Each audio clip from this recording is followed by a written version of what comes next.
My name is Brenda Richardson. I'm 32 years old, and until that Thursday afternoon, I truly believed I was in a healthy, supportive relationship.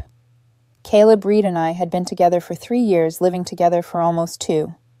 He was charming, affectionate, in public, thoughtful enough that people used to tell me I was lucky. I used to think so too, until the day I came home early. I left the office around 2 p.m. because of a migraine that felt like someone tightening a screw behind my eyes. Caleb didn't expect me home until after 6. He was supposed to be on a video call job hunting again. The apartment was quiet when I unlocked the door. I moved carefully, not wanting to disturb him if he was working. I kicked off my heels, rubbed my temple, and that's when I heard it, his voice coming from the bedroom. At first, I thought he was talking to a recruiter, but the tone was wrong. It wasn't professional. It was smug. Then I heard it clearly. "No, Mel, listen. I'm training her, literally training her." I froze. My heartbeat thudded in my ears. Training. He laughed softly. "Yeah, the trick is consistency. If she doesn't do what I want, I pull back affection. When she does, I reward her. Works like magic. She's desperate to please me now. Honestly, it's kind of impressive." His sister Melissa said something I couldn't quite hear, then Caleb laughed again. A sound I'd always found warm. Now it felt sharp. "I mean, she does everything, cooks, cleans, even makes my coffee before she leaves for work. I don't even have to ask anymore. She's just conditioned." Conditioned, like a pet. I stayed hidden in the hallway, my body rigid, my mind refusing to process what I was hearing. "She thinks we're partners," he went on. "But give it another few months and she'll do whatever I say. It's all psychology. You just have to make them think compliance is love." Something inside me snapped quietly like a thread breaking. 3 years together, and suddenly I was a science project. I backed away, slowly, not breathing. The apartment. Our apartment felt foreign. The soft cream walls, the photos on the shelf, the smell of the candle I'd lit that morning. Everything turned hollow in an instant. I left the way I'd come, shutting the door without a sound. In my car, I sat staring at the steering wheel, migraine, forgotten hands shaking. I wanted to scream, cry, confront him, but instead I just sat there. Because a small, icy realization had already taken root. If he could train me to obey, I could train myself to disappear. That night, I didn't confront him. I went back around 6, carrying groceries like nothing had happened. He was lounging on the couch, phone in hand, smiling up at me like he hadn't just dismantled our entire relationship with one phone call. "Hey, babe," he said easily. "You're home early." I matched his tone perfectly. "Yeah, migraine. Figured I'd log off and rest." "Poor thing. Feel better now." Better, I lied. He didn't notice the difference. People like Caleb never do when the performance favors them. We cooked dinner together. He asked me to make the pasta dish he liked, the one with sun-dried tomatoes and basil cream. While I stirred, he told me about an argument his friend had with his girlfriend, laughing about how some women just don't know how to treat a man right. I smiled, stirred, nodded. Inside, I watched every gesture, every word, through new eyes. After dinner, he kissed my cheek and told me how grateful he was to have me. I let him. His lips were warm, but I felt nothing. The entire time, one thought looped in my head. He thinks he's training me, but he doesn't know what I can do when I stop believing him. That night, lying beside him, I stared at the ceiling in the dark. His arm was draped across my waist, heavy, possessive, the same way it had been every night. Before, it made me feel safe. Now it felt like a shackle. I thought about all the little compromises I'd made, how I stopped going to yoga because he said it was a waste of money, how I turned down after-work drinks with colleagues, because he missed me, how I'd started asking his opinion before buying things that were entirely mine. Each memory fit into the pattern I hadn't wanted to see. The system. He wasn't wrong about one thing I'd been trained, but what he didn't realize was that I'd learned the method too. You reward good behavior, you withdraw affection for bad. You plan patiently, you adapt. The next morning, I woke up before him, as usual, padded to the kitchen and made coffee, his favorite, with oat milk and 1 teaspoon of sugar. I placed it on the nightstand before leaving for work. It wasn't love, it was camouflage. As I closed the apartment door behind me, sunlight hitting my face, I whispered under my breath, "You taught me discipline, Caleb. Let's see how you like it when it's used on you." That was the morning I started counting days. 90 left on our lease. 90 days to erase myself from his world without him realizing. 90 days until freedom. The first week after I heard that call, I didn't cry. Not once. The strange thing about betrayal is that when it's finally confirmed, there's no explosion, just silence. Everything inside you stops moving like a lake gone still after the wind dies. That's how I felt. Still, cold, focused. Caleb didn't notice a thing.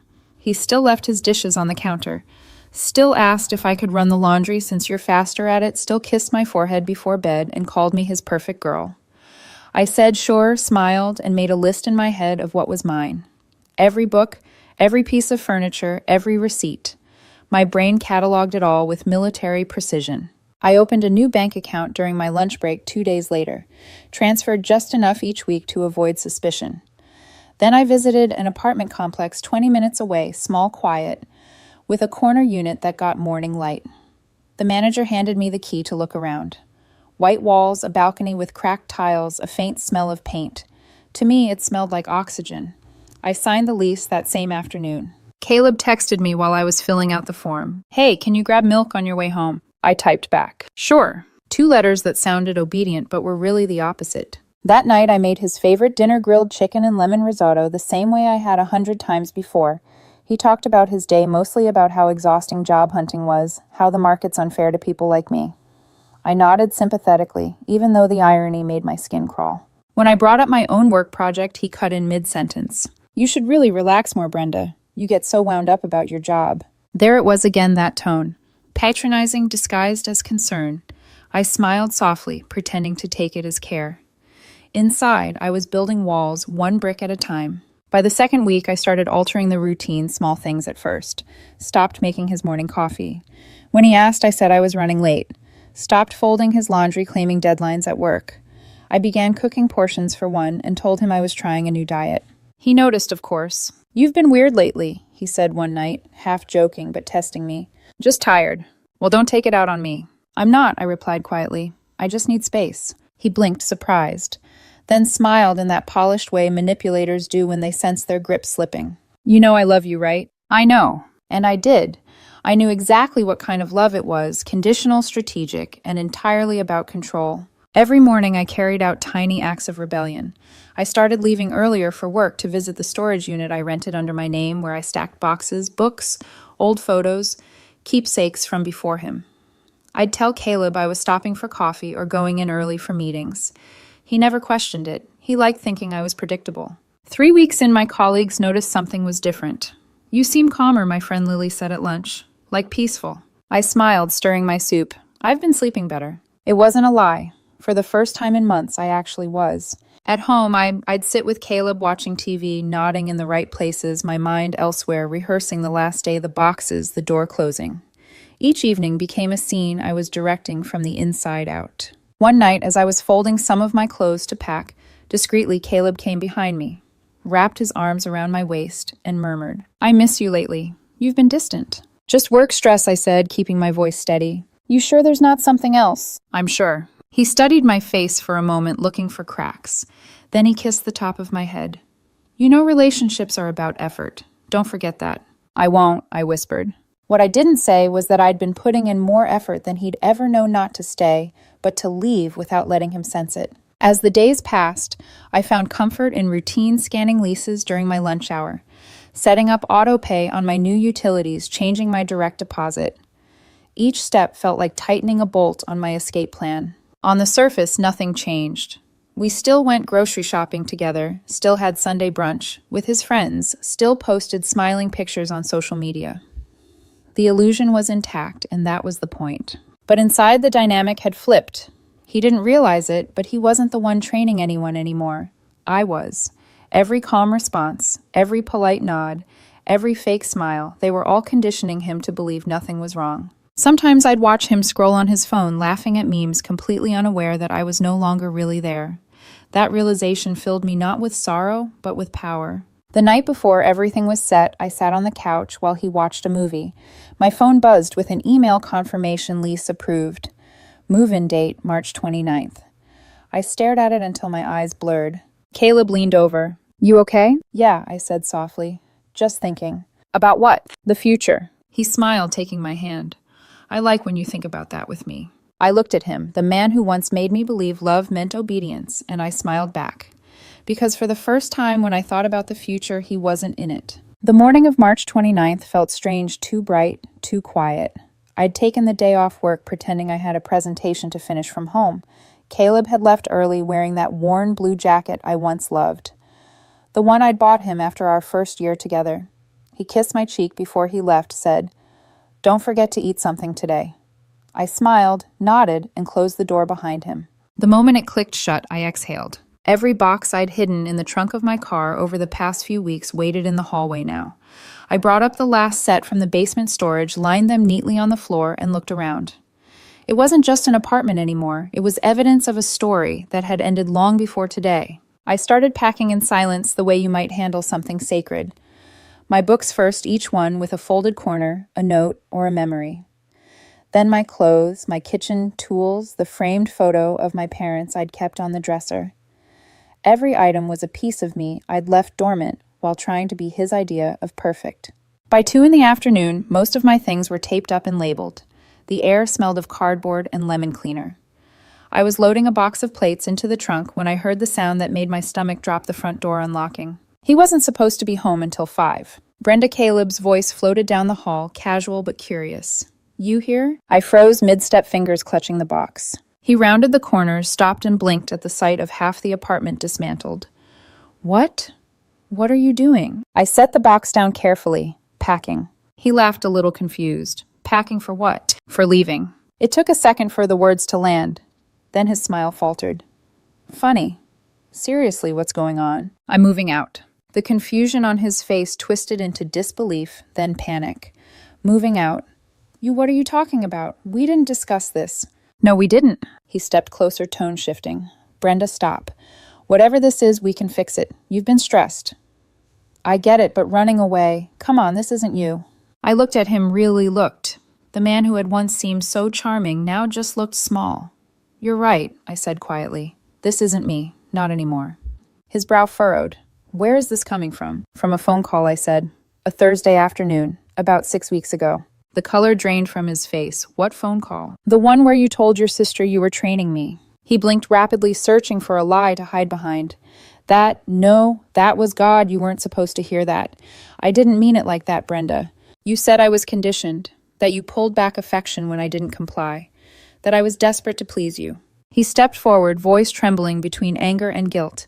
"It was just talk. Okay, Melissa, and I joke like that all the time. You're overreacting." I crossed my arms. "So when you refused to talk to me for 2 days after I went out with friends, that was a joke. When you called me selfish for not cooking dinner after 12-hour shifts, joking too." "That's not fair," he snapped. "You know I was in a bad place. I wasn't working. And somehow that made it okay to make me feel like an obligation." He ran a hand through his hair, pacing. "You can't just decide to leave without trying to fix things. People don't do that." "I did." He stopped pacing. His voice dropped lower, almost a whisper. "You can't just throw away 3 years." "I'm not throwing anything away, Caleb. There's nothing left to throw." He stared at me for a long time, jaw tight, eyes flickering with calculation. Then, like a switch flipping, he softened. He walked closer, voice tender. "Babe, come on. We've been through so much.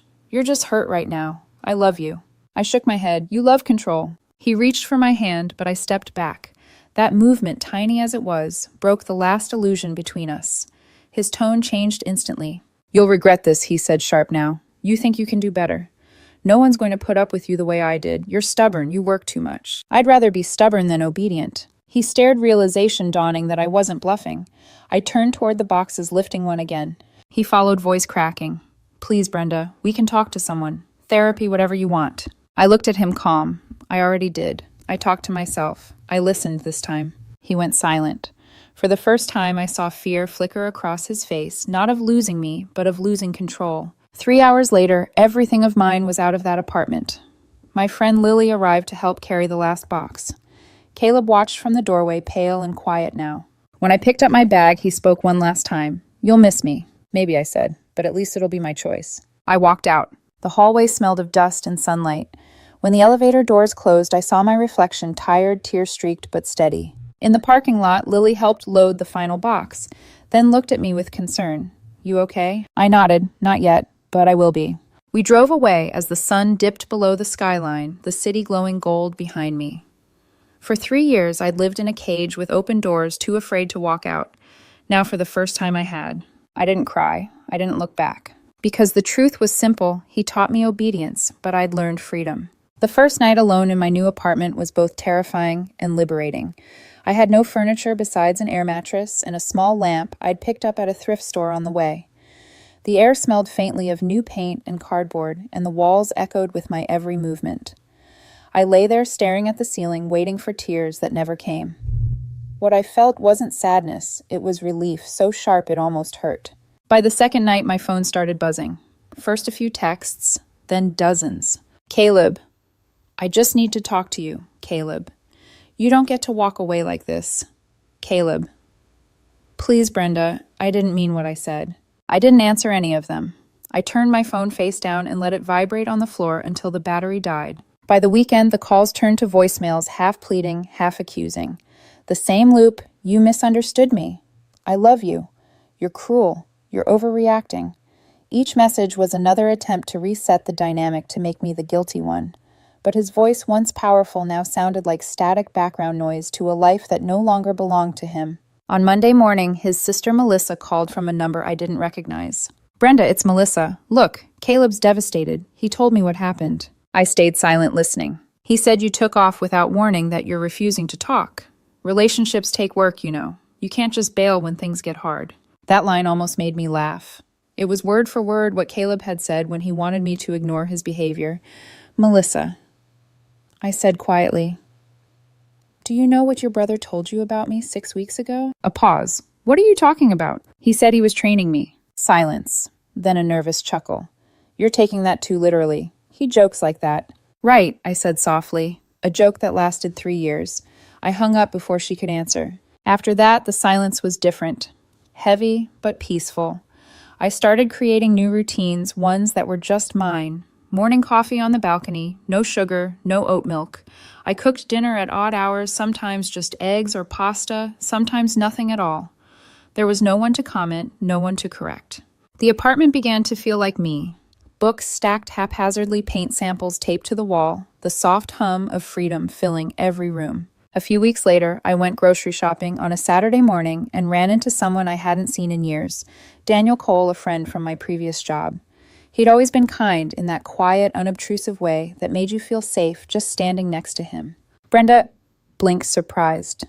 Wow, it's been forever. Yeah, I said, smiling for real this time. A couple of lifetimes, maybe. We ended up grabbing coffee across the street. I hadn't realized how long it had been since I'd talked to someone without weighing every word. Daniel was easy to be around, no pressure, no hidden agendas, just conversation that flowed naturally like breathing. We talked about work travel, our families. At one point, he laughed at something I said, and I caught myself smiling so hard it almost felt wrong. Happiness had become a foreign language, one I was relearning syllable by syllable. Before leaving, he said, we should catch up properly sometime, maybe dinner. Sure, I said, and for the first time in a long time, I actually meant it. When I got home, my phone was full, again missed calls, new messages. Caleb's persistence was unraveling into desperation. Caleb, I saw you closed our joint account. That's petty. Caleb, are you seeing someone? Is that what this is? Caleb, you'll regret what you're doing. You can't just erase people. I stared at the last one for a long time before replying once, just once. I'm not erasing you, Caleb. I'm just choosing me. Then I blocked his number. Weeks passed. My life grew quieter but fuller. I started taking evening walks around the neighborhood, sometimes stopping at the small park nearby, just to watch the lights flicker through the trees. I reconnected with friends I hadn't seen in years. People Caleb had quietly nudged out of my life with phrases like, they don't really get us, or they're kind of a bad influence. One of them, Lily, noticed it first. You're glowing, she said one night over wine. Am I asked, half laughing. Yeah, you used to look dimmer, like you were shrinking yourself all the time. I thought about that. Maybe I was. The following Thursday, I had dinner with Daniel. It wasn't romantic, at least not yet, just familiar and kind. He listened more than he talked, and when he did speak, it wasn't to dominate, it was to understand. At one point, he said, you seem different, calmer. Did something change? I took a sip of wine, smiled faintly. Everything changed. That night, as I drove home, I realized something I didn't feel afraid anymore. Caleb had trained me to depend on him to seek his approval before every decision. But without him, I was finally unlearning that reflex.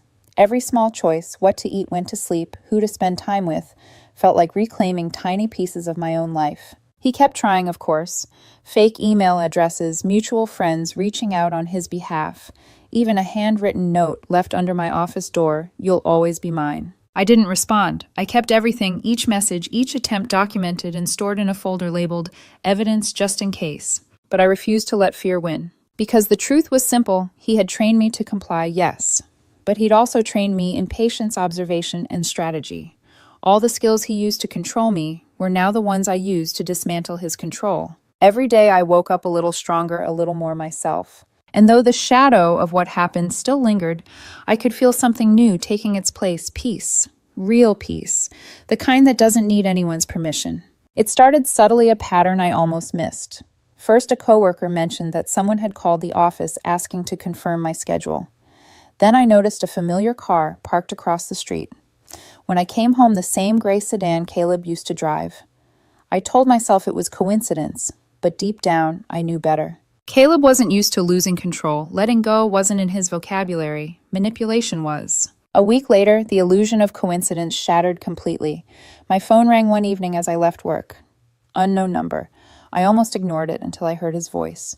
"Brenda, don't hang up." My heart stuttered. I didn't speak. "Oh, please, I just want to talk. You owe me that much." "I don't owe you anything," I said, keeping my tone calm. "Do not contact me again." "So that's it? 3 years and you just erased me like nothing?" "Like everything I corrected." Then I hung up. That night, I sent a message to a friend of mine, an attorney named Simon, who handled workplace harassment cases.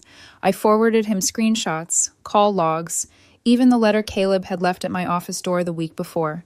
Simon advised document everything. If he escalates, we'll file for a restraining order. The next day, Caleb escalated. He showed up at my office building. Security called me first. "Ms. Richardson, there's a man downstairs asking for you. Says his name's Caleb Reed." My pulse jumped. "Don't let him up." They didn't. He tried to push past them and ended up being escorted off the property. My manager pulled me aside later, concern etched across her face. "Everything okay?" I forced a small smile. "Just a personal matter. It's being handled." I went home early that day, and for the first time in weeks, I locked my door twice. That evening, Daniel texted, "You seemed distracted at lunch. Everything all right?" I hesitated, then typed, "My ex is having trouble letting go." He called me immediately. His voice was gentle but steady. "Do you want me to come over?" "No," I said. "I'm fine. I just need to stay alert." "Okay," he said softly. "But promise me something. Don't handle it alone." I didn't answer, but the promise stayed with me. 2 nights later, I learned what escalation really meant. Daniel and I had gone out for dinner, our 3rd time since reconnecting. The restaurant was a small bar with warm lights and quiet music. For the first time in months, I felt safe enough to laugh. We were halfway through dessert when Daniel's gaze shifted past me, his expression tightening. "Brenda," he said quietly, "don't turn around fast, but someone's watching us." I turned slowly. There he was, Caleb, standing near the entrance, hands in his pockets, eyes fixed on me. He walked over before I could move. "Are you kidding me right now?" he said loudly, his voice sharp enough to cut through the hum of conversation. I felt every eye in the room swing toward us. "Caleb," I said evenly, "you need to leave." "You told me there was no one else." His voice rose.